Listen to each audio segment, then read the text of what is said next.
following adaptive exercise is for your heart. That is your cardiovascular system.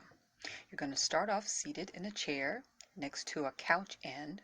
You're going to be leaning your torso forward just a little bit and supporting yourself on the couch end with your arms. Extend both legs out towards the sides of you and back. Lean forward.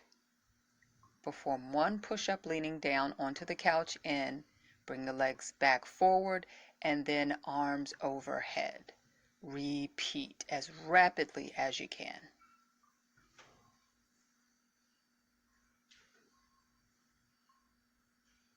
To modify, you will not use your legs. You will still lean forward onto the couch end, perform one push-up, sit up straight again and raise your arms overhead.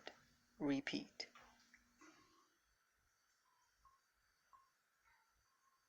Thanks so much for watching. Please like, share, and subscribe for more adaptive exercises.